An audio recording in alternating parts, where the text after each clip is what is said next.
FD terminates treason charges against Showore. New minimum wage should be 1 million naira, says Ajero. IMF asks FG to phase out fuel and electricity subsidies completely. All this and more coming shortly. Hello and welcome to the cable's end of week news highlights, where we bring you a summary of the top headlines for the week. I am Victoria Akinogide. Let's get to the details. Boss Mustafa, former secretary to the government of the Federation, says neither he nor ex-president Muhammadu Buhari gave any approval for the disbursement of $6,230,000 to international election observers. Mustafa spoke on Tuesday while testifying as the second prosecution witness in the trial of Godwin Emefiele, former governor of the Central Bank of Nigeria.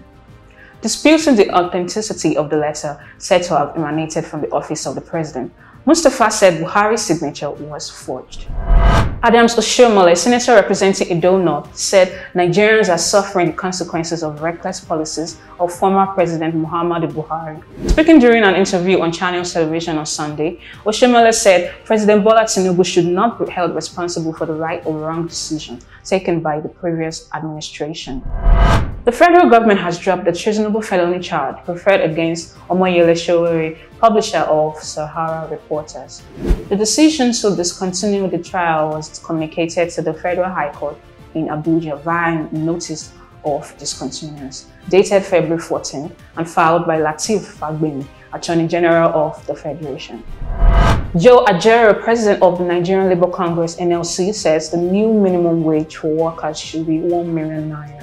Speaking in an interview on Arise Television on Sunday, the NLC president said the demand is a reflection of galloping inflation in the country and the depreciation of naira. This 1 million naira may be relevant if the value of the Nigeria continues to depreciate, and we need to, if the inflation continues to depreciate, if it is not checked, because the demand of labor is equally dependent on what is happening in the society. Moving on to business headlines. The Nigerian Customs Service has adjusted the foreign exchange rate for its tariffs and duties to 1,515 naira to a dollar. The new rates were reflected on the single window trade portal of the federal government. According to information on the portal, the NCS exchange rate has gone up by 59.15% as of Thursday. The International Monetary Fund has asked the federal government to completely phase out petrol and electricity subsidies in the country.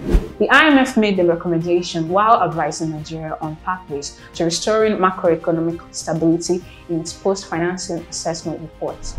Meanwhile, Power Minister Adebayo Adelabo says it is difficult for the federal government to continue to subsidize electricity, saying Nigeria's debt to the generation and gas company is now at 3 trillion naira. Adelabo's comment followed IMF's advice to phase out electricity subsidy. The federal government has spent 204.59 billion naira on electricity subsidy in the third quarter of 2023 and plans to expend an additional 1.6 trillion naira in 2024 to enable citizens access power at a lower cost.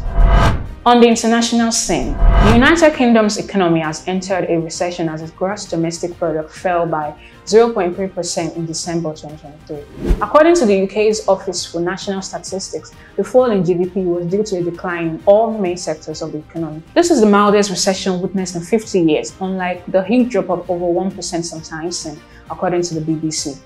In related development, Japan, world's third largest economy, unexpectedly slipped into a recession.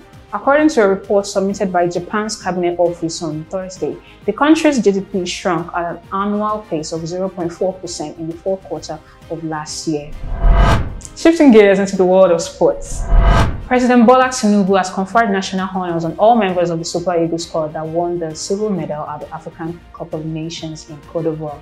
The president also granted a plot of land in the Federal Capital Territory and a flag to each of them for their feat at the just concluded competition. Nigeria's run to claim the country's fourth AFCON title came to a disappointing end after the Eagles lost 2-1 to Cote d'Ivoire in the final on Sunday. The Super Eagles trio of William Troost-Ekong, Ola Aina and Ademola Lookman has been named in the best 11 of the just concluded African Cup of Nations in Cote d'Ivoire. CAF announced the lineup in a post on its X account on Wednesday. Nigeria had the highest number of players on the list alongside Cote d'Ivoire, the winners. And finally, some entertainment news to cap it up. In the spirit and celebration of love, a lecturer at Abia State University left observers in awe after he proposed to a female student in her classroom on Valentine's Day. Footage from that moment, which surfaced via social media on Wednesday, showed the lecturer, identified as Anucho Wisdom, going on his knees to propose to his fiancée in the presence of other students in the class. The female students he proposed is said to be in the Department of Optometry.